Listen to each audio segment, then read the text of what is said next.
Cette publication est spécifiquement axée sur l'Ahnenerbe, une organisation que j'ai mentionnée dans au moins 10 annonces précédentes, mettant en lumière l'implication de ses membres dans des recherches d'artefacts à l'échelle mondiale. Présentée comme l'arme secrète du Reich, elle était perçue comme un ordre mystique et exclusif, alors qu'en réalité, elle fonctionnait comme un institut de recherche. L'Ahnenerbe est entourée d'un vaste éventail de mythes, de légendes et de théories du complot par rapport à d'autres entités du Troisième Reich. J'ai d'abord entendu parler de l'Ahnenerbe lors de ma première année à l'Institut historique et archivistique. Nous avons assisté à un séminaire animé par des enseignants de l'Université d'État de Moscou, axé sur l'évolution de l'armement depuis les temps anciens jusqu'à nos jours. Une ou deux sessions ont été présentées par un instructeur âgé, dont le nom m'échappe, mais il avait environ 70 ans et avait servi comme soldat sur le front lors de la capture de Berlin. Au cours de notre discussion, il a raconté son expérience lors de l'assaut sur la chancellerie du Reich, au printemps 1945 à Berlin. Il a décrit avoir rencontré des cadavres inhabituels, ressemblant à des individus d'ascendance asiatique, vêtus d'uniformes de la SS, mais drapés de capes oranges. Leurs origines étaient floues, et plusieurs de ces corps ont été retrouvés. Par la suite, j'ai rencontré des affirmations répétées concernant la découverte des restes de moines bouddhistes sous les décombres de la chancellerie du Reich. Leur présence là-bas soulève des questions. Comment sont-ils arrivés? Et étaient-ils vraiment présents? En fin de compte, ces mystères pourraient ne jamais être résolus. Le lien entre l'Allemagne nazie et le Tibet est évident, et je vais l'aborder plus en détail sous peu, notamment en relation avec l'Ahnenerbe. Cette organisation a été considérée comme criminelle lors des procès de Nuremberg, en raison de son implication dans diverses narrations entourant la création de soucoupes volantes, les capacités paranormales, la télékinésie et d'autres sujets mystiques. Aujourd'hui, je vais présenter un compte-rendu complet de ces histoires. Le deuxième aspect de l'histoire concerne les expériences horrifiques menées sur des prisonniers dans les camps de concentration, se concentrant sur des sujets tels que la coagulation du sang et les engelures. Un nombre significatif d'individus a souffert en tant que victime des actions de cette organisation que je vais aborder plus en détail aujourd'hui. Discutons de la nature de l'Ahnenerbe. L'histoire du Troisième Reich est profondément liée au mysticisme et à l'occulte. Des images documentaires des rassemblements de Nuremberg du NSDAP montrent des parades aux flambeaux, formant des croix gammées et des bannières élaborées, créant des formations qui ressemblent à une performance théâtrale ou à un rituel mystique. Cette connexion est clairement évidente. Cela était distinct des événements dans d'autres nations. De tels phénomènes ne se produisaient pas en Union soviétique, aux États-Unis ou en Grande-Bretagne. Cependant, en Allemagne, cela était très présent. Lorsque vous visionnez des images filmées par Leni Riefenstahl ou tout autre chroniqueur, il devient évident que vous assistez à un spectacle sombre, mystique et occulte se déroulant devant vous. D'où vient tout cela? On pourrait soutenir que la nation allemande a longtemps eu une affinité pour le mysticisme, influencée par ses philosophies et son mode de vie. En général, les êtres humains ont une curiosité naturelle pour l'inconnu, y compris le mysticisme et l'occulte. Bien que les Allemands ne soient pas uniques dans cette tendance, ils ont pu se démarquer parmi les autres nations européennes par leur engagement envers de tels thèmes. Même pendant le déclin de l'Empire Romanov, nous avons connu un essor de l'occultisme, de Raspoutine à Helena Blavatsky. En 1918, ces croyances étaient assez répandues parmi l'élite, à la suite de la fin de la Première Guerre mondiale et de la défaite de l'Allemagne. La nation était en quête d'un chemin à suivre. Bien qu'elle aurait pu opter pour une direction communiste, elle ne l'a finalement pas fait. À Munich, la société Thulé a été fondée, promouvant le mythe des Atlantes, qui allait connaître une réinterprétation grotesque sous le régime d'Hitler.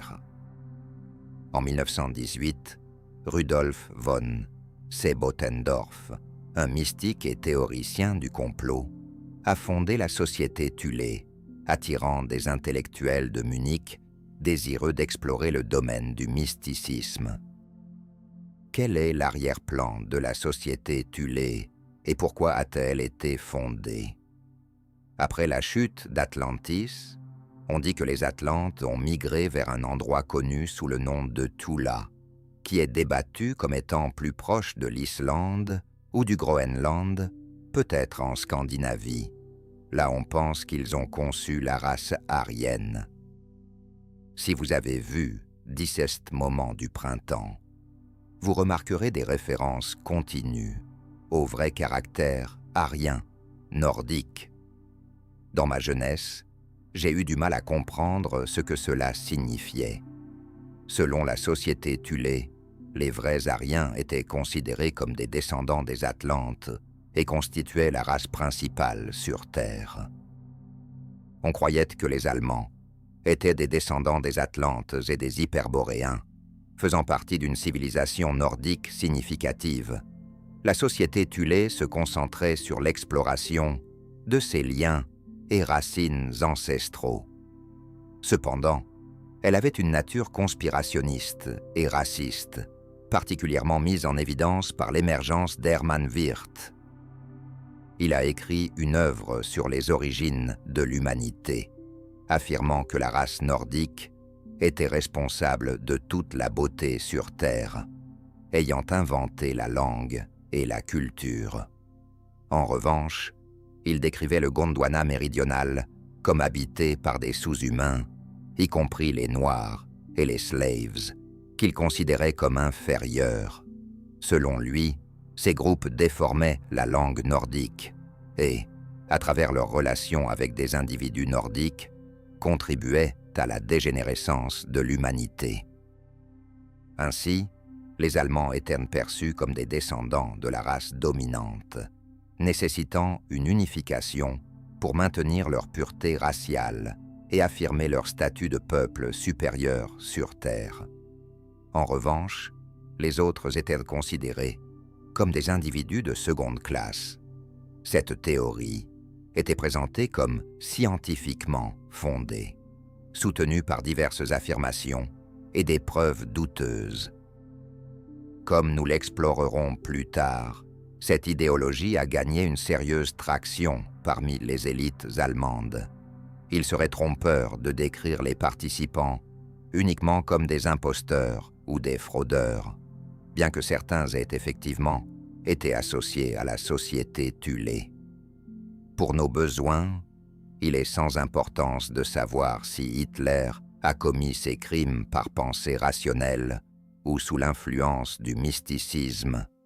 Il reste une figure fondamentalement répréhensible. Parmi les figures clés figuraient des professeurs de Munich et des industriels éminents, tels qu'Otto Rahn. Je l'ai brièvement mentionné dans le programme sur les Cathares et les guerres albigeoises. Il a mené des fouilles en France, notamment à Montségur, le dernier bastion des Cathares, à la recherche du Saint Graal, qu'il croyait avoir été déplacé là. C'était un archéologue notable. Par conséquent, l'élite munichoise et la grande aristocratie allemande ont commencé à adopter les idées propagées par la société Thulé. Pendant ce temps, l'Allemagne ressentait un sentiment d'humiliation nationale, rendant la mythologie selon laquelle elle était descendante d'une race supérieure particulièrement attrayante. Finalement, ceux qui deviendraient plus tard des figures clés du Parti national-socialiste d'Allemagne s'impliquèrent avec la société Thulé. Rudolf Hess fut l'un des premiers à rejoindre. Il était assistant du professeur Karl Haushofer, membre de la société, et il était attiré par ses idées, promouvant la supériorité de la race aryenne et de la nation allemande. Il finit par introduire Hitler dans la société Thulé, où Hitler fut profondément influencé par ses idées. Cela a conduit à des débats persistants sur la question de savoir si Hitler croyait réellement au mysticisme ou s'il l'exploitait simplement. Quoi qu'il en soit, ce qui importe, c'est qu'il en devint également membre. Hans Frank, qui deviendrait plus tard une figure éminente du nazisme, a également rejoint la société Thulé. À cette époque, au milieu de la montée de l'occultisme et du mysticisme, le Parti des travailleurs allemands était en train de se former et la swastika émergeait comme son symbole. Bien qu'aujourd'hui nous l'associons si étroitement au régime d'Hitler, la swastika est en réalité un symbole ancien aux racines antérieures à l'Allemagne. Elle est apparue pour la première fois dans des textes bouddhistes et se retrouve dans l'hindouisme, ainsi que dans diverses cultures orientales, y compris en Chine. Dans des régions comme Bali et l'Inde, la swastika est encore utilisée dans des décorations, symbolisant le bien-être et la prospérité. La swastika est d'abord apparue au sein de la société Thulé avant d'être adoptée comme symbole par le Parti des travailleurs nationaux d'Allemagne. À mesure que l'influence politique d'Hitler grandissait, l'organisation que nous reconnaissons aujourd'hui comme le Parti national-socialiste d'Allemagne prenait forme. Hitler approuva personnellement le design de la swastika, présenté dans un cercle blanc sur fond rouge, qui devint finalement emblématique de son régime, d'abord comme étendard du parti, puis comme emblème national.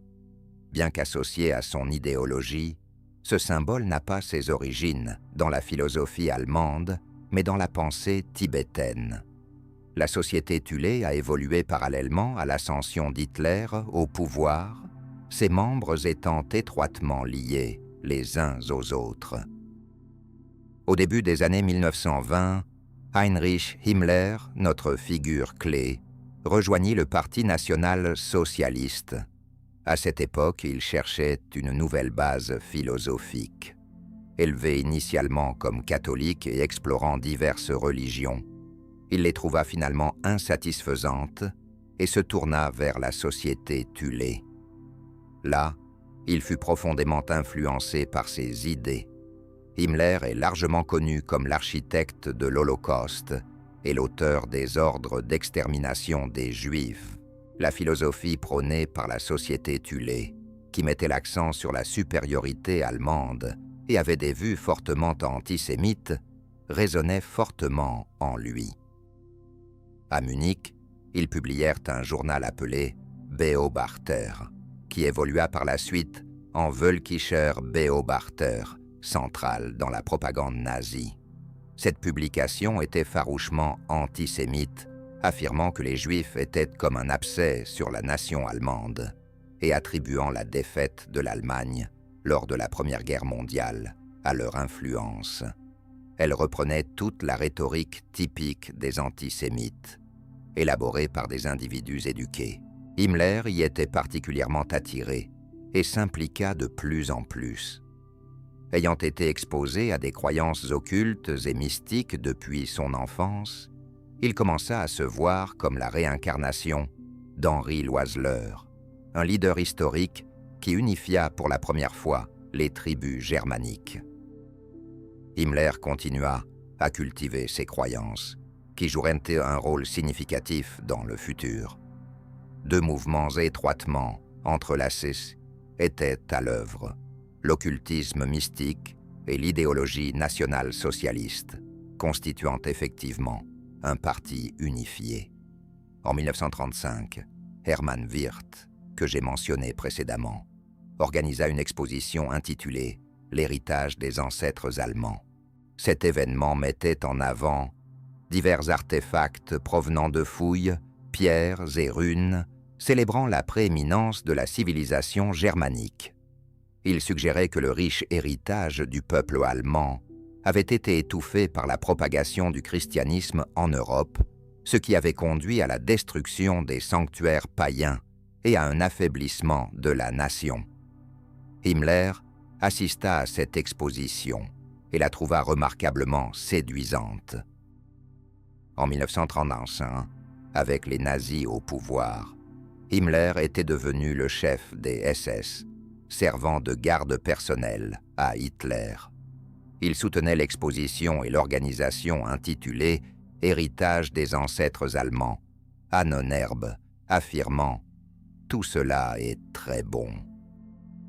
Himmler trouva relativement facile de promouvoir la notion de supériorité aryenne, revendiquant un héritage nordique qui établissait leur statut de race maîtresse. Cependant, il reconnaissait qu'une base scientifique était nécessaire pour légitimer cette croyance.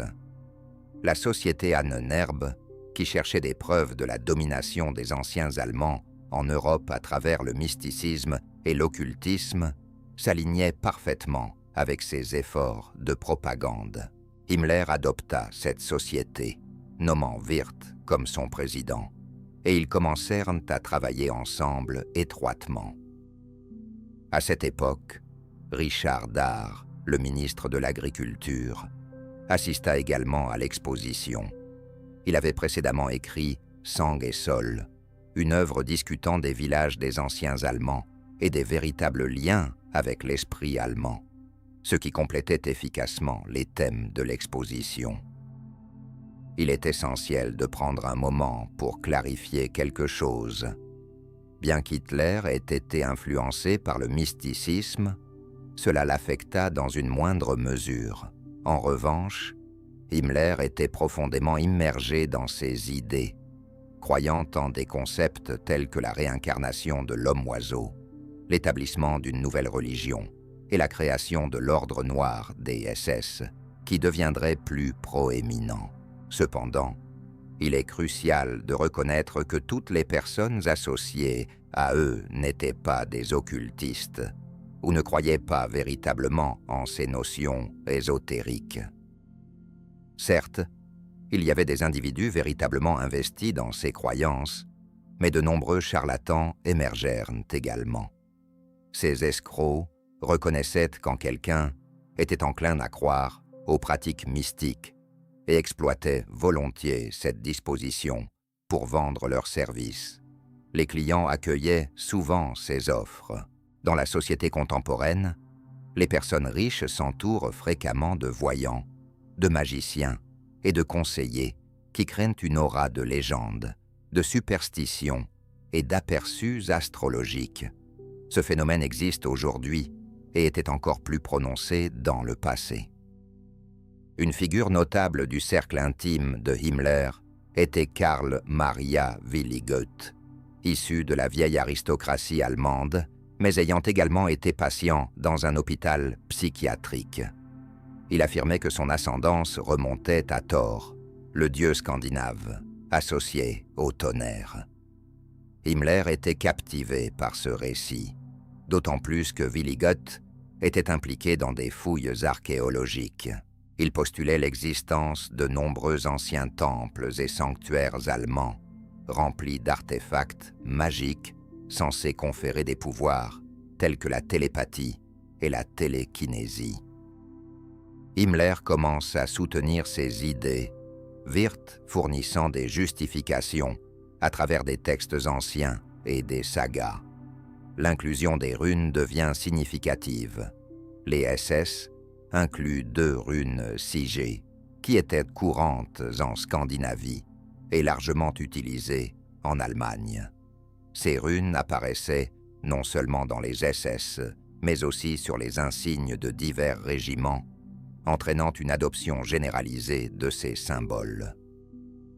Les runes sont plus que de simples lettres scandinaves anciennes.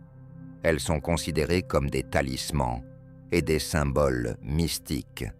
Himmler était particulièrement fasciné par l'idée que la combinaison de deux runes Sigei pouvait représenter à la fois le logo des SS et un puissant amulette. Il accepta volontiers cette notion, trouvant satisfaction dans ce concept jusqu'en 1936. En 1936, Hitler lança une critique virulente contre Hermann Wirth, le chef de la société Ahnenerbe. Il rejeta les idées de Wirth sur les Atlantes et le mysticisme, remettant en question leur pertinence par rapport à l'avenir qu'il envisageait. Hitler souligna son engagement envers la nation aryenne, exprimant du mépris pour ce qu'il considérait comme des croyances occultes absurdes et des runes. Cependant, il reconnut Himmler comme une figure généralement fiable, le qualifiant affectueusement de fidèle Heinrich.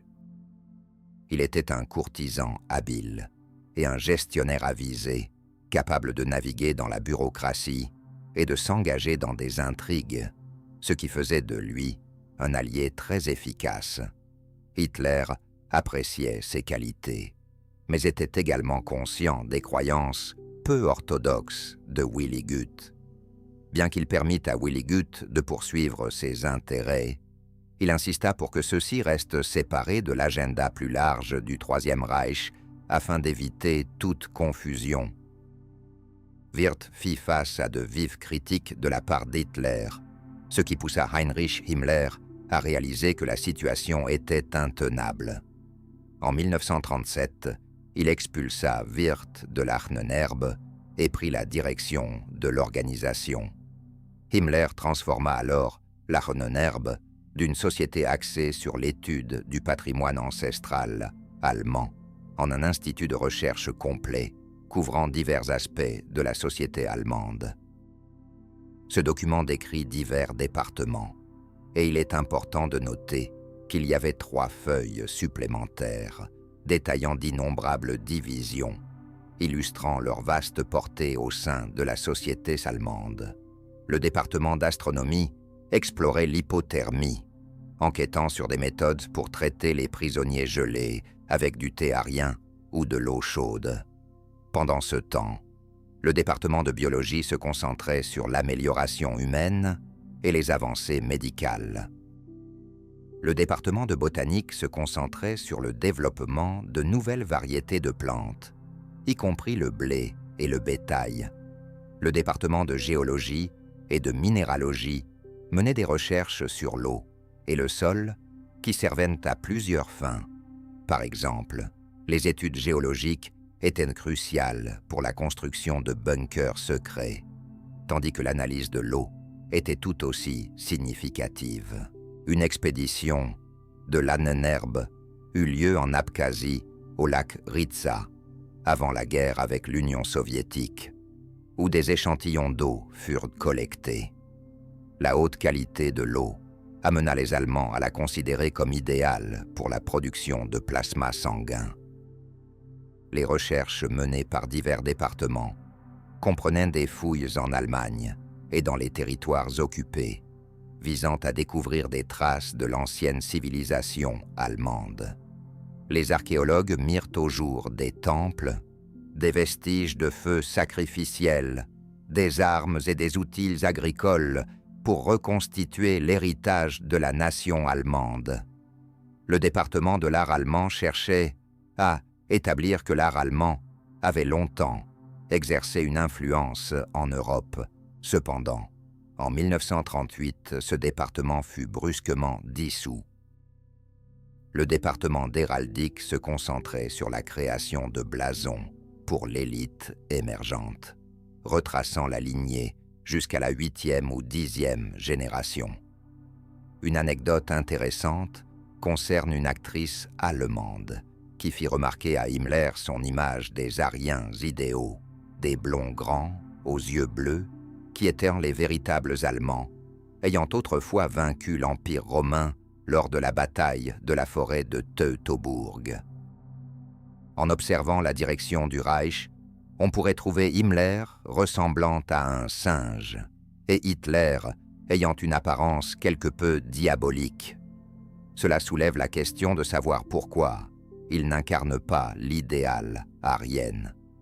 En réponse, l'actrice fit remarquer « Nous sommes des Aryens dans l'esprit ». Bien que ce sentiment semble étrange, il met en lumière l'existence d'un département dédié à l'exploration de ces soi-disant racines aryennes. Le département de recherche sur les relations indo-allemandes et finnoises cherchait des preuves des vestiges de la race aryenne à l'échelle mondiale, en examinant des régions telles que la Scandinavie, le Tibet, la Finlande et les États baltes. Il visait à démontrer que ces zones faisaient partie d'une proto-civilisation aryenne plus vaste. De plus, le département de météorologie se concentrait sur les formations karstiques et les anciennes habitations troglodytes des premiers Allemands. La recherche sur la génétique des plantes et l'étude des sagas et des légendes visait à explorer la force et le mysticisme des anciennes croyances allemandes applicables à l'époque contemporaine. Parmi ces théories se trouvait une notion curieuse selon laquelle les épées découvertes dans la forêt de Teutobourg pouvaient relier les individus à leurs ancêtres. Bien que cette idée puisse sembler absurde, elle a gagné en popularité parmi certains groupes. Les collines habitées font référence à une fouille en Allemagne où les chercheurs cherchèrent des preuves de civilisation ancienne. Le département des sciences occultes se concentrait sur diverses études mystiques, tandis que le département H enquêtait spécifiquement sur la sorcellerie. Un aspect intrigant du Troisième Reich était sa relation complexe avec le christianisme, qui a conduit à des discussions sur la nécessité d'une nouvelle religion. Himmler soutenait ardemment cette idée et convainquit Hitler que l'Allemagne avait besoin d'une foi distincte du christianisme, ancrée dans le paganisme. Ils ont rassemblé des témoignages sur des sorcières, exécutées à travers l'Europe pour soutenir que ces individus étaient des figures remarquables qui avaient hanté dès les autres, seulement pour être persécutés par des chrétiens, contribuant ainsi au déclin de l'esprit et de la civilisation allemand. Dans leurs recherches, ils ont compilé un catalogue documentant 35 000 sorcières qui avaient été brûlées en Europe au cours des 400 dernières années. Le département M, responsable des expéditions, se concentrait sur la recherche et le développement de la fusée V2, intégrant une expertise mathématique. De plus, divers départements nationaux supervisaient les intérêts en Scandinavie, aux Pays-Bas et en Grande-Bretagne, parmi d'autres régions. Himmler avait une stratégie claire. Il visait à intégrer l'Ahnenerbe en tant qu'institut de recherche dans les cadres de la propagande, de l'éducation et des institutions, y compris les écoles et les organisations du parti. Cette approche était conçue pour établir une base spirituelle et idéologique pour le Troisième Reich. Beaucoup croient qu'Himmler se considérait comme le successeur d'Hitler. Il a transformé la SS, passant d'une simple force de sécurité pour Hitler à une seconde armée redoutable. De plus, il a développé sa propre religion et établi un ordre noir presque monastique, dans l'intention de diriger le Troisième Reich après une victoire sur l'Union soviétique. Himmler croyait qu'une fois la guerre gagnée, Hitler serait vieux, ce qui le placerait en position de prendre le contrôle. Ainsi, il posait les bases de son futur leadership. Concernant les moines tibétains, il reste incertain s'ils ont été retrouvés sous les décombres de la chancellerie du Reich. En fait, personne ne le sait vraiment. Cependant, il est confirmé que la SS a dépêché une expédition au Tibet, dirigée par Ernst Schäfer, qui se spécialisait dans l'hindouisme et les études tibétaines. En 1938, l'expédition s'est rendue au Tibet, pendant une période significative où un Dalai Lama était décédé et où le successeur n'avait pas encore assumé son rôle. Cela a créé un moment unique caractérisé par l'incertitude dans la direction du Dalai Lama. À Lhasa, la capitale du Tibet, les Allemands ont été chaleureusement accueillis et ont pu admirer des artefacts anciens. Leur objectif principal était de découvrir des liens entre l'ancienne civilisation tibétaine et la lignée aryenne de la nation allemande, affirmant la nécessité d'établir cette connexion. Diverses activités ont eu lieu lors de l'expédition, notamment la collecte d'artefacts et l'acquisition de manuscrits anciens. Ils ont également rapporté du blé tibétain de haute altitude qui mûrit en seulement 60 jours malgré la culture dans un sol pauvre, des Highlands, avec des projets de le cultiver dans les territoires du Reich. De plus, ils se sont livrés à des mesures de crâne, reflétant l'obsession des Allemands pour cette pratique. L'expédition a consisté à mesurer des crânes tibétains pour mettre en évidence de supposés liens entre les races tibétaines et allemandes en tant que composants d'une identité aryenne plus large. Ils ont établi un lien de communication radio permanent entre Lhasa et Berlin qui fonctionnerait tout au long de la guerre. Un mythe suggère que l'expédition était à la recherche de Shambhala, un lieu mystérieux censé conférer des super-pouvoirs et la capacité de naviguer entre des mondes parallèles, permettant des actions simultanées à travers plusieurs dimensions.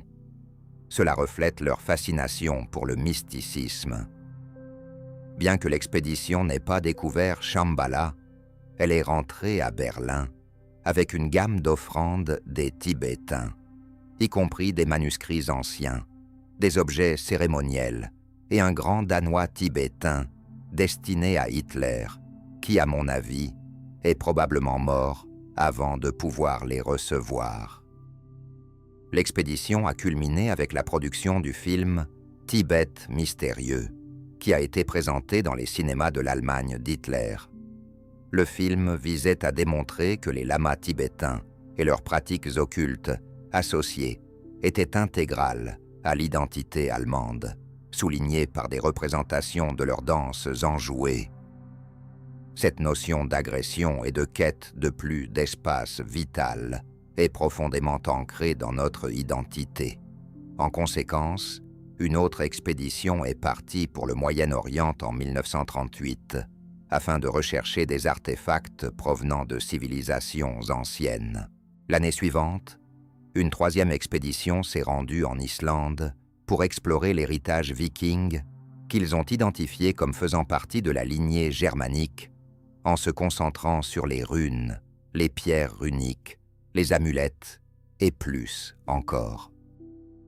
De plus, il est important de noter que la SS a dispensé une instruction sérieuse uniquement à ses membres sur l'interprétation des runes et l'étude des Eddas, une épopée scandinave ancienne que j'ai précédemment évoquée en relation avec les Vikings.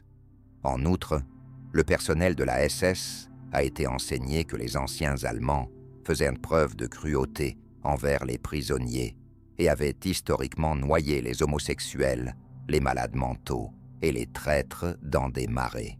Cela souligne une tradition de longue date d'agression au sein de notre nation, visant à étendre notre territoire, incitant les membres à honorer leurs ancêtres. Parmi les voyages entrepris, il y en avait un en Scandinavie, où Heinrich Himmler avait une forte admiration pour un homme nommé Jurje von Grenhagen.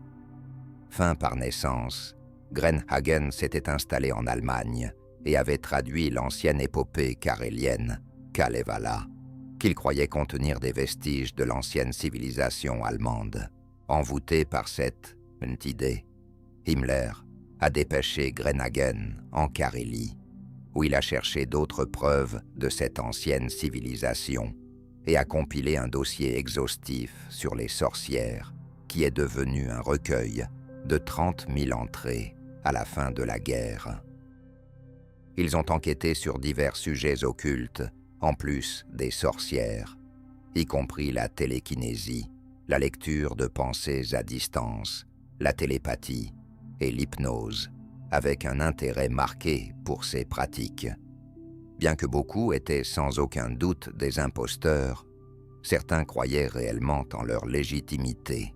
En 1940, une autre expédition a été lancée vers les États baltes à la recherche de vestiges des anciens Teutons, reflétant l'héritage partiellement teutonique présent à la fois en Prusse et dans les régions baltes environnantes.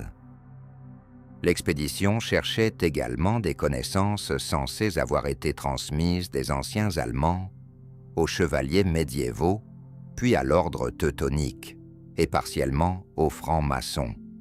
Ils ont exploré tout, des crânes de cristal, que j'ai précédemment mentionnés en relation avec la civilisation mexicaine, au Saint Graal, qu'ils ont tenté de déterrer à Montségur en France.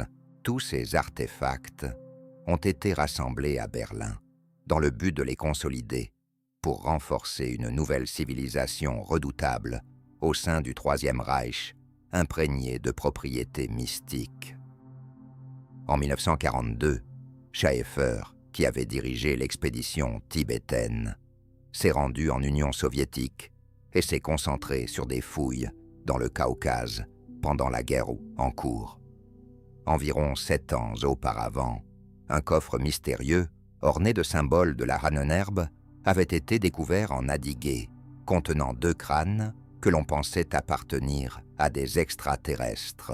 Cependant, il a été révélé par la suite que ces crânes n'étaient que ceux de cerfs ayant perdu leurs lobes frontaux, qui avaient en fini par se retrouver dans le coffre par inadvertance. Le coffre datait effectivement de l'expédition de Lahnenerbe de 1942, au cours de laquelle les Allemands fouillaient dans les montagnes à la recherche d'artefacts mystiques. Plus tard, cette année-là, une autre expédition de Lahnenerbe a été envoyée en Crimée, qui avait alors été saisie par les forces allemandes. Leur raison de cibler la Crimée était son importance historique, car elle était liée à l'invasion de l'Europe par les tribus gothiques, des barbares qui défiaient la civilisation romaine, et les Goths eux-mêmes étaient identifiés comme des Allemands anciens. La Crimée était une région significative du royaume gothique. C'est pourquoi l'expédition y a concentré ses efforts.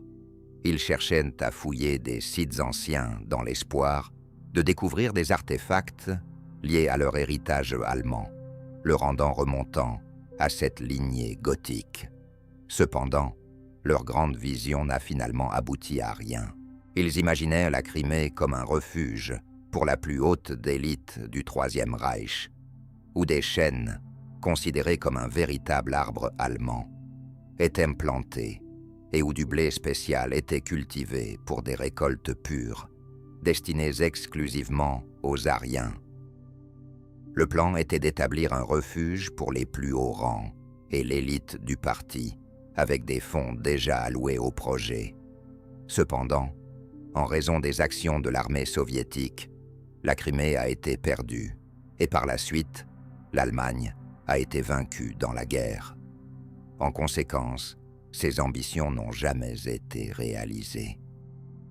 Malgré leurs revers, la recherche du royaume gothique se poursuivait avec sérieux, avec des fouilles intensives en cours. À l'aube de la guerre en 1941, Otto Rahn achevait ses fouilles à Montségur. À son retour de France, il a notamment déclaré un récipient de distillation en cuivre aux douanes suisses. Des légendes circulaient selon lesquelles il aurait découvert le Saint Graal et l'aurait ramené en Allemagne, mais la vérité de cette affirmation reste inconnue. L'histoire d'Otto Rahn est en grande partie tragique. Il est devenu totalement désillusionné par le nazisme alors que l'influence d'Hitler se répandait à travers l'Europe. Finalement, il a été envoyé dans un camp de concentration où il a soit perdu la vie, soit est mort dans des circonstances incertaines. Il existe une théorie suggérant qu'Hitler n'est pas mort par suicide ou par empoisonnement, et qu'il n'a pas été brûlé par la suite. À ce stade, Hermann Wirth avait perdu son poste de directeur de l'Ahnenerbe après avoir pris la parole contre Hitler. Heinrich Himmler a pris la direction de l'Institut, avec Wolfram Sievers comme administrateur en chef. Sievers détenait un pouvoir considérable au sein de l'Ahnenerbe, supervisant son financement et ses opérations.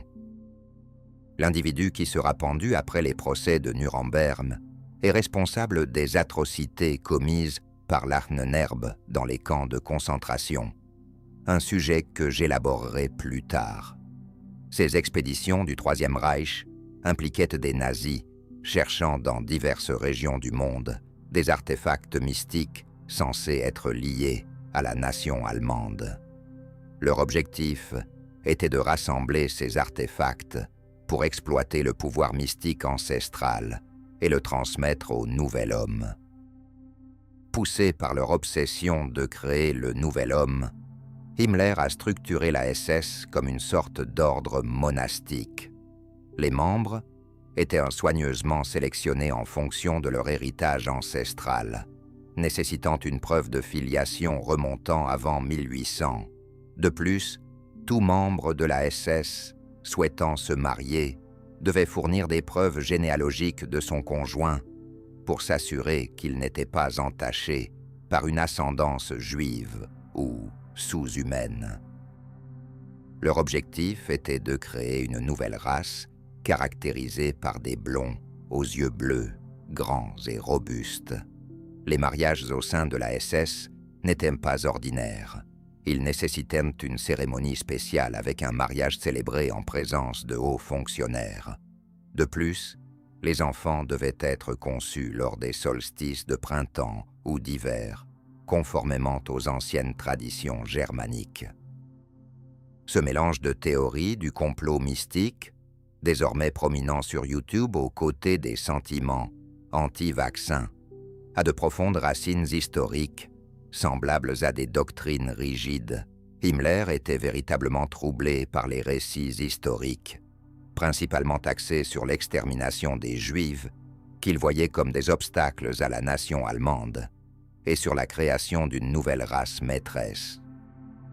Ainsi, Himmler cherchait à créer une nouvelle religion et, ce faisant, envisageait une civilisation distincte.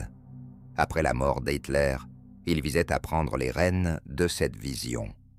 Pour passer du mysticisme à des horreurs plus tangibles, l'accent a été mis sur les artefacts, alors que les Allemands fouillaient divers lieux à leur recherche.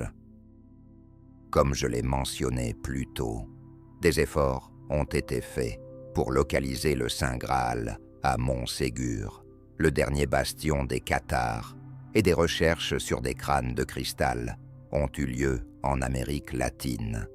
Une expédition vers le lac Titicaca était prévue dans les années 1940, mais a été annulée en raison du déclenchement de la guerre. De plus, un projet visait à explorer le marteau de Thor. Cette initiative était dirigée par Carl Maria Willigud, un homme revendiquant une ascendance liée à Thor, qui proposait que le marteau de Thor était en réalité une arme électrique puissante. L'Ahnenerbe a développé un projet connu sous le nom de marteau de Thor, qui visait à créer une arme électrique capable d'exploiter l'énergie de la foudre pour porter des coups puissants contre l'équipement ennemi, neutralisant ainsi efficacement les cibles sans avoir besoin de munitions d'artillerie. Cette initiative a reçu un financement et représentait un véritable effort dans le cadre de leurs recherches. La deuxième initiative, connue sous le nom de l'or du Rhin, s'inspirait des anciennes légendes germaniques. Elle proposait qu'en utilisant la technologie aryenne, de l'or pourrait être extrait des eaux du Rhin. Bien que le projet ait initialement reçu un financement, il a finalement été abandonné. Le projet connu sous le nom de la lance de Longinus concerne la lance qui a percé Jésus, maniée par un garde romain. Plusieurs répliques existent dont une conservée à Vienne, qui a été retirée lors de l'Anschluss et transportée en Allemagne. Une copie a été créée à partir de cette lance, prétendant être la véritable lance de Longinus, communément appelée la lance du destin. Elle figure également dans mon jeu vidéo d'enfance, Wolfenstein. Quiconque possède la lance du destin est censé détenir le pouvoir de régner sur le monde. La lance originale a été emmenée à Berlin, où des duplicata ont été créés. L'une de ces répliques a été donnée à Himmler, qui l'a exposée dans son château. Je traiterai les détails du château plus tard, mais pour l'instant, avançons dans l'histoire pour compléter le récit du mysticisme. Alors que certains recherchent Shambhala et d'autres traduisent le Kalevala et compilent des dossiers sur les sorcières, une faction différente de l'Ahnenerbe se concentre sur des efforts pratiques, notamment dans le domaine de la médecine et de la science. Leur passion principale est de découvrir un remède contre le cancer, pour lequel ils explorent l'homéopathie germanique ancienne, les plantes médicinales, diverses herbes et le mystérieux thé arien censé avoir des propriétés curatives pour les blessures. Un individu impliqué dans cette quête était Philipp von Lusserburg, un botaniste dédié à l'homéopathie, qui a étudié le potentiel des herbes dans le traitement du cancer. Cependant, aucun remède contre le cancer n'a été découvert, les Allemands continuant à succomber à la maladie pendant et après la guerre.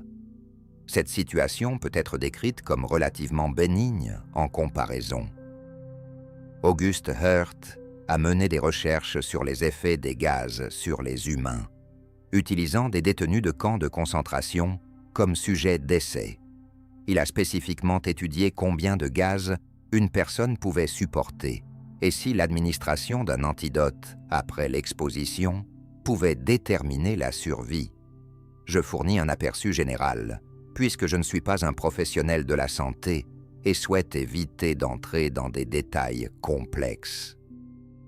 Toutes les expérimentations menées par Hirt ont été réalisées sur des prisonniers. Il était un antisémite avoué qui cherchait à valider la supériorité de la race aryenne par le biais de pseudosciences.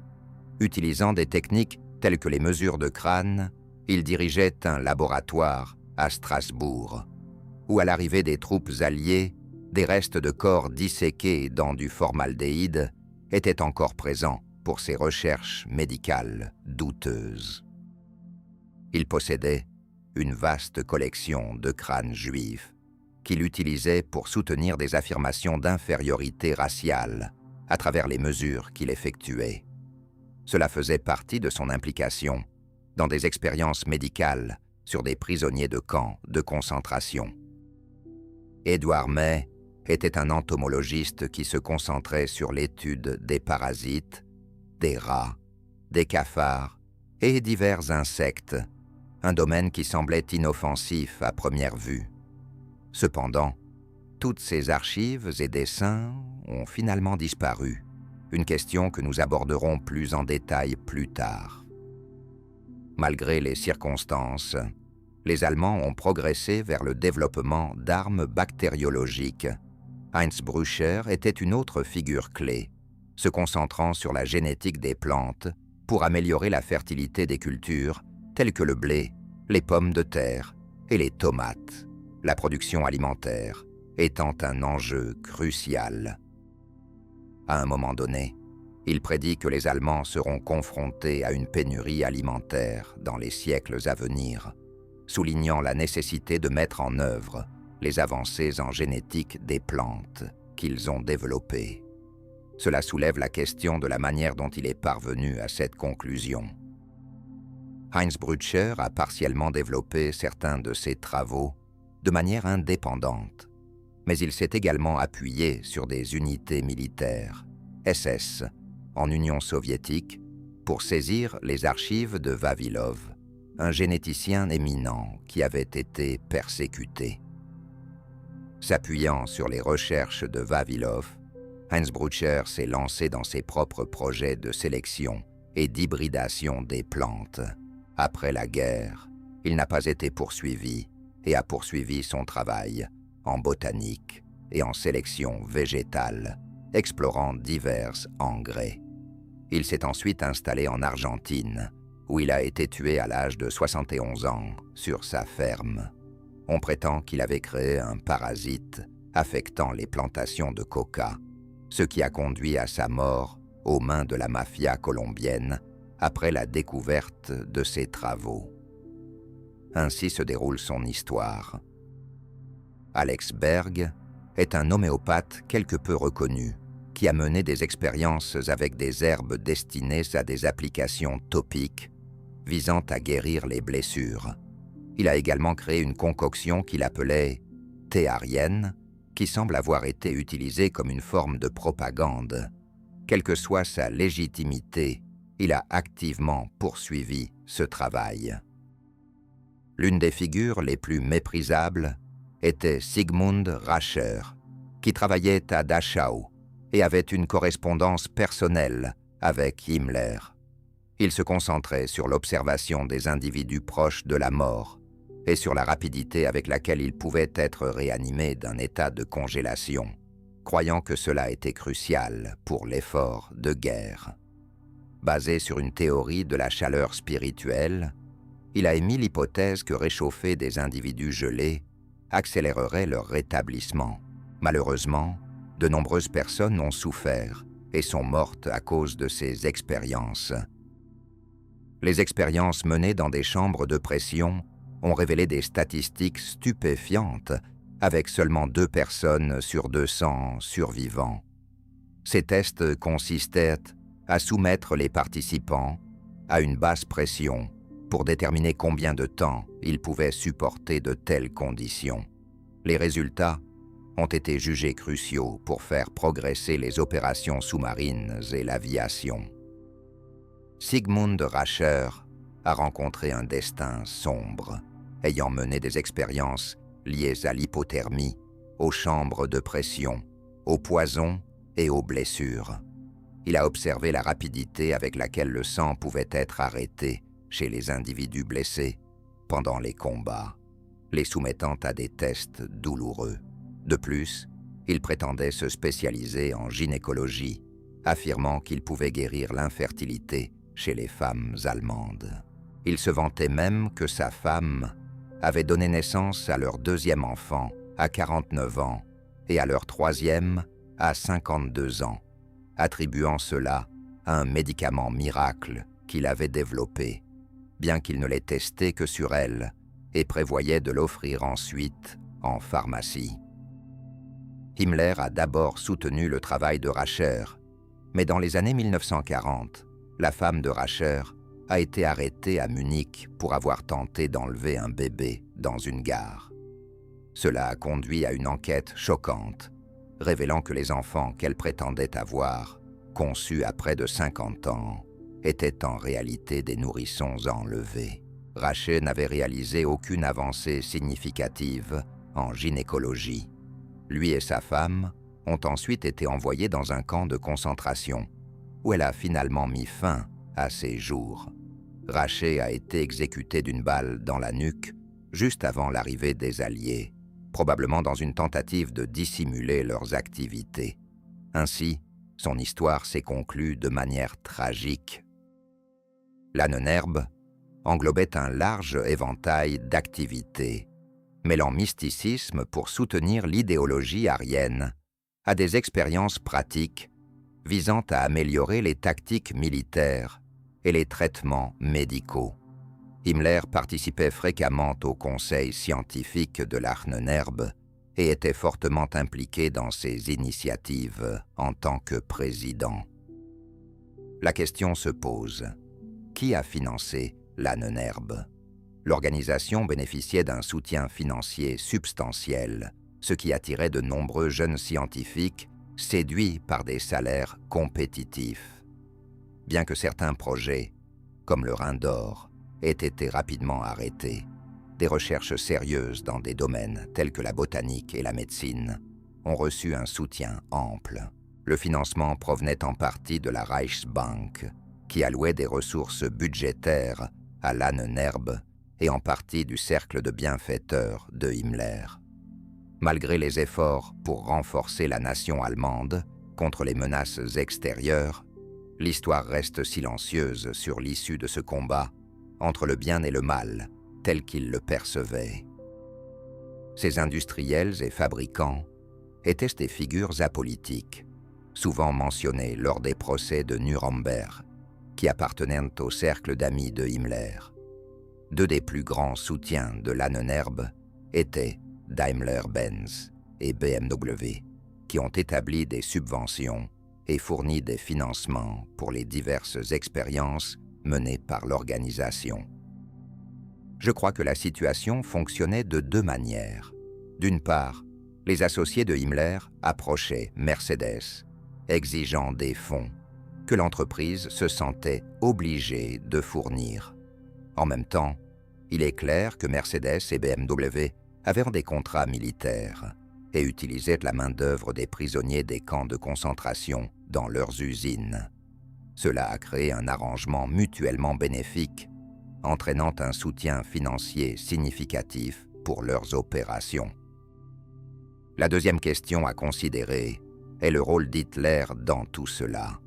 Bien qu'il soit tentant de le dépeindre comme un mystique ou un fou, ce n'est pas tout à fait exact. Les témoignages oculaires suggèrent qu'il était en réalité un individu talentueux, intelligent et pragmatique. Sa vision de créer une nouvelle race aryenne et une nouvelle religion, ayant rejeté le christianisme, était là où il trouvait son attention. Il soutenait Himmler dans ses efforts, mais il était par ailleurs détaché des initiatives plus larges de l'Ahnenerbe.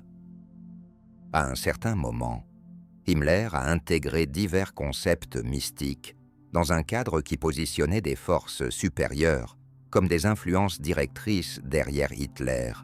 Il a élevé le statut d'Adolf Aloisovitch, ce qui résonnait avec Hitler, car cela suggérait qu'il faisait avancer la nation allemande avec le soutien de leurs ancêtres païens.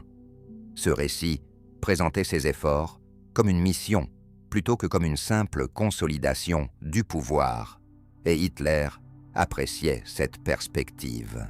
Himmler a habilement tiré parti de cette dynamique. À mon avis, Himmler croyait réellement en ses idéaux. Il se présentait comme un fidèle soutien du régime et d'Hitler, gagnant le surnom de Heinrich le Fidèle, pour avoir souvent déclaré qu'il n'était qu'un simple reflet d'Adolf Hitler. Cependant, il posait également secrètement les bases d'une nouvelle civilisation allemande visant sa propre vision. Cet aspect est ce dont nous allons discuter ensuite. L'histoire du château de Wewelsburg commence en 1934.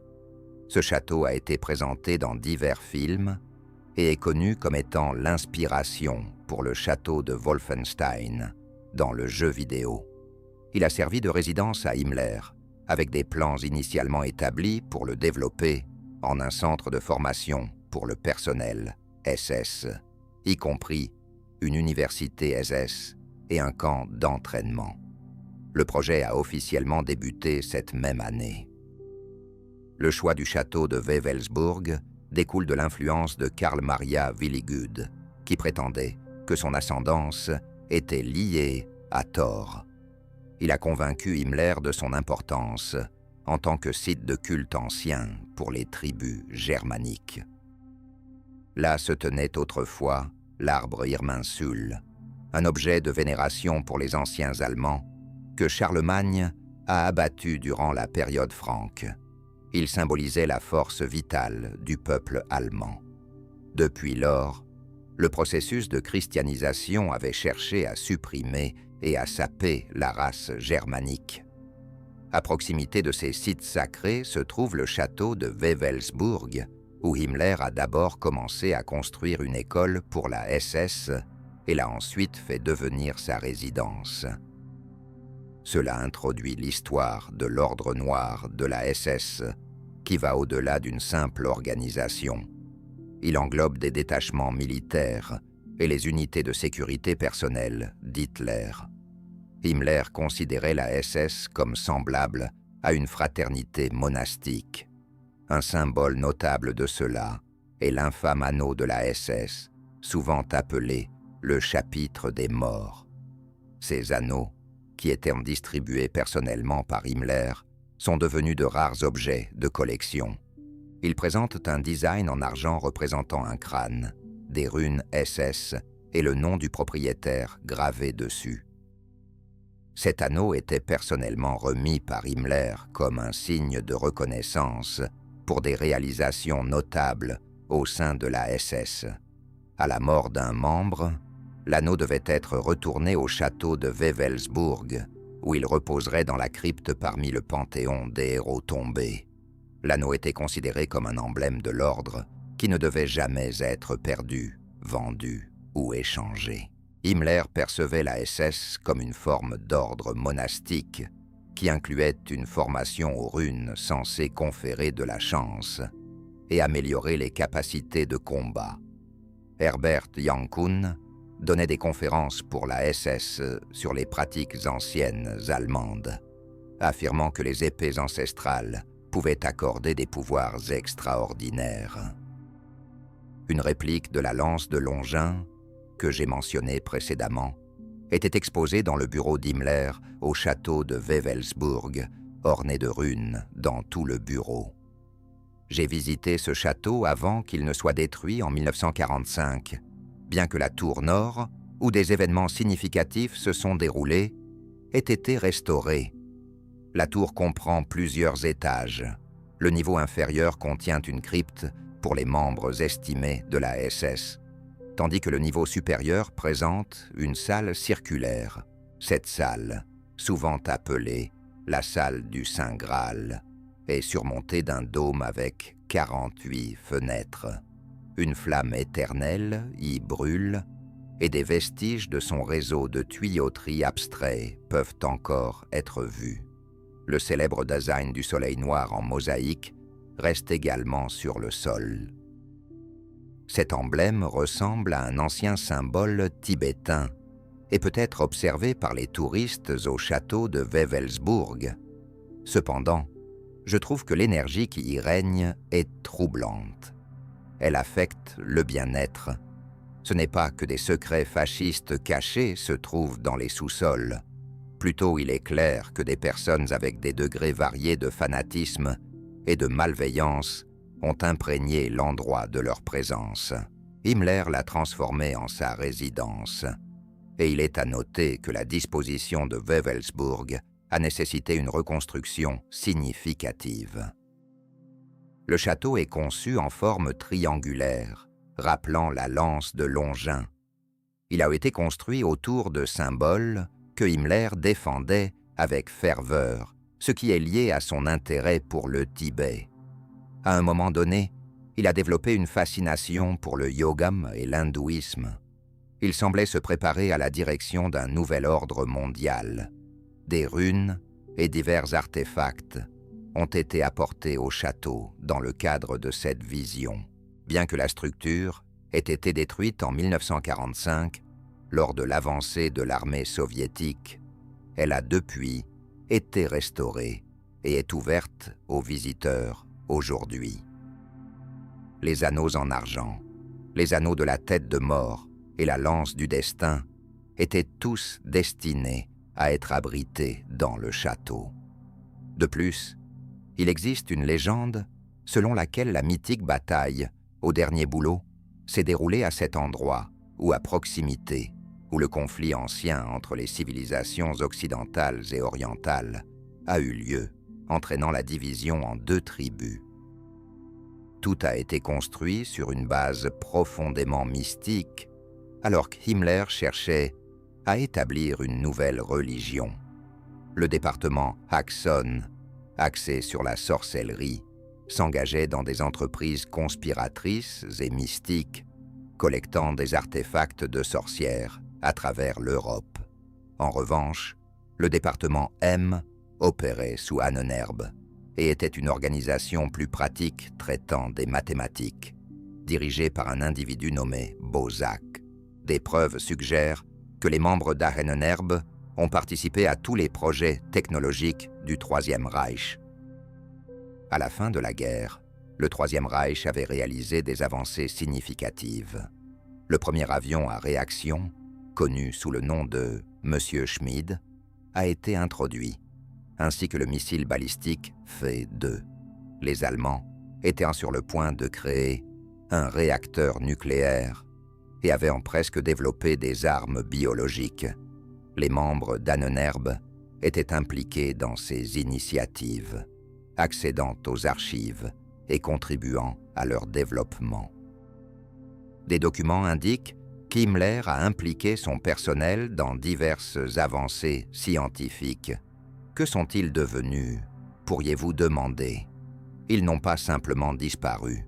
Les archives d'Ahnenerbe ont fini entre les mains des Alliés, tandis que le château a finalement été détruit puis restauré.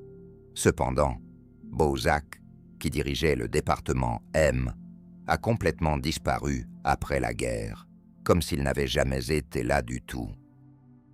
Wolfram Sievers, le chef d'Ahnenerbe, a participé au procès de Nuremberg. Bien qu'il n'ait pas été condamné sur place, il a été inscrit parmi ceux désignés pour être puni, un nombre qui serait d'environ 2000 ou 2100. En fin de compte, il a été exécuté par pendaison, probablement parce qu'il possédait des informations que ceux qui conduisaient les procès jugeaient trop sensibles pour être divulguées au public. Les Américains ont mené 2 opérations, connues sous le nom d'opération Clouds et d'opération Paperclip, visant à amener des scientifiques allemands et du personnel d'Ahnenerbe aux États-Unis. Bien que Werner von Braun, qui a développé le missile V2, ne soit pas affilié à Ahnenerbe, il a tout de même été amené aux États-Unis. Bien que le Congrès ait interdit l'entrée des membres d'Ahnenerbe, ils ont été transportés clandestinement, ces opérations étant gardées secrètes. Les archives d'Ahnenerbe restent classées tant aux États-Unis qu'ailleurs, contenant probablement des informations qui pourraient être troublantes à découvrir. Malheureusement, Himmler a échappé à la justice. En 1945, il a commencé des négociations séparées avec les Alliés et a même contacté le Congrès juif international par l'intermédiaire de tiers. C'était un homme responsable de l'ensemble de l'Holocauste, cherchant à offrir son assistance avec un cynisme accru. En signe de bonne volonté, 100 000 Juifs ont été libérés des camps de concentration, un geste qu'Himmler espérait utiliser pour faciliter son évasion. Hitler a finalement appris ces négociations séparées, ce qui a contribué à sa décision de nommer Dönitz comme son successeur au lieu d'Himmler, qu'il considérait comme un traître. En fin de compte, la guerre était terminée, et Himmler a été arrêté alors qu'il tentait de fuir en utilisant des documents falsifiés. Malheureusement, il n'a pas survécu pour assister au procès de Nuremberg et n'a pas été exécuté. À la place, Sievers, le chef d'Ahnenerbe, a été exécuté plus tard. Les autres membres d'Ahnenerbe que j'ai mentionnés ont vécu de longues vies, y compris George von Granegen, qui est décédé en 2003. Bien que l'on puisse spéculer sur des forces mystiques influençant leur longévité, beaucoup ont poursuivi leur travail dans le milieu académique ou se sont engagés dans des projets scientifiques. D'autres se sont aventurés en Amérique latine, y compris ceux qui ont participé à la lutte contre les plantations de cocaïne. En fin de compte, la plupart d'entre eux n'ont fait face qu'à des peines légères après la guerre. Une figure notable était Rudolf Leven, le chef du Sonderkommando Exxon, qui se concentrait sur l'étude des capacités paranormales et la documentation de la sorcellerie. Il a collecté 30 000 formulaires liés aux sorcières provenant de toute l'Europe. Cependant, il a mystérieusement disparu en 1945, ne laissant aucune trace derrière lui. Ce schéma de disparition était courant parmi ceux en charge de départements importants, tels que les mathématiques et la sorcellerie. Ils ont peut-être été extraits par les Alliés, ou peut-être ont-ils continué à vivre incognito en Amérique latine. Néanmoins, cela marque la fin de l'histoire d'Ahnenerbe. Cependant, j'aimerais aborder un dernier sujet souvent lié à Ahnenerbe, même s'il n'a peut-être pas de lien clair. Qui peut en être certain? En fin de compte, je souhaite partager une histoire qui, bien qu'elle ne soit pas directement liée à Ahnenerbe, est largement considérée comme étant en rapport. C'est l'histoire de la Nouvelle Souabe, où il aurait fui en Amérique latine selon une théorie, et en Antarctique selon une autre. Cette dernière notion est liée à une ancienne théorie du complot concernant le Reich antarctique. En 1938-39, une expédition importante dirigée par la Société allemande de recherche polaire s'est rendue en Antarctique. Ils ont envoyé le navire de recherche Swabia, équipé d'un hydravion Darnier capable d'atterrir sur la glace. L'équipe a exploré la région maintenant connue sous le nom de terre de Reine-Maude, découvrant des grottes karstiques creuses et documentant leurs découvertes. Qu'est-ce qui a motivé cette expédition? À l'époque, l'Allemagne cherchait à revendiquer l'Antarctique, considéré comme un territoire sans propriétaire. Cependant, les Allemands pensaient qu'il devait y avoir une part, invoquant leur ascendance viking comme preuve que leurs ancêtres avaient pu atteindre ces terres. De plus, il y avait un corpus croissant de recherches scientifiques plaidant en faveur de l'exploration de l'Antarctique et de l'établissement d'une station polaire là-bas. Cela est certain. Quelle est l'origine de la théorie du complot? Elle remonte à 1947, 2 ans après la Seconde Guerre mondiale, lorsque les Américains ont lancé l'opération High Jump. Cette expédition visait à explorer l'Antarctique, car ils croyaient que le temps de vol des missiles pouvait être réduit depuis cette région, menaçant potentiellement les États-Unis. L'opération comprenait des navires de guerre et des avions, et avait pour but d'évaluer si l'Union soviétique pouvait y établir des bases aériennes pour menacer des lieux comme New York. Plusieurs participants sont morts à la suite d'un accident durant la mission, et finalement, l'expédition a dû faire demi-tour. Environ 5 à 7 ans plus tard, des rapports sont apparus dans la presse affirmant que pendant l'expédition américaine, des soucoupes volantes ornées de swastikas émergeaient de l'eau, et qu'il y avait eu des incidents impliquant des armes semblables à des lasers, entraînant la perte de 5 navires. Ce récit suggère que la Nouvelle Souabe représente un vestige du Troisième Reich qui, après sa défaite, aurait utilisé des sous-marins pour transporter Hitler et des archives cruciales vers ce royaume caché. On dit que la Ahnenerbe a fusionné l'élite du Troisième Reich avec des êtres extraterrestres, obtenant des technologies avancées grâce à leur collection d'artefacts. Selon ces théories, cette civilisation réside maintenant sous la glace antarctique, ayant établi une nouvelle Souabe là-bas. Une recherche rapide en ligne révèle d'innombrables théories et articles soutenant ces affirmations, ainsi que divers rapports de journaux. En effet, il est documenté que les Américains ont perdu une partie de leur flotte lors de l'opération High Jump, qui a bien eu lieu. Cela contribue au récit entourant la Nouvelle Souabe et l'implication présumée de l'Ahnenerbe. C'est toute une histoire, n'est-ce pas? Concernant M. Schmitt, j'ai mentionné plus tôt que de nombreuses histoires circulent sur les tentatives allemandes de développer des soucoupes volantes, bien qu'il n'ait pas eu l'occasion de déployer cette technologie. Des rapports suggèrent que les Allemands ont inventé une arme capable de modifier les champs géomagnétiques, avec le potentiel de déclencher des tremblements de terre, entre autres effets.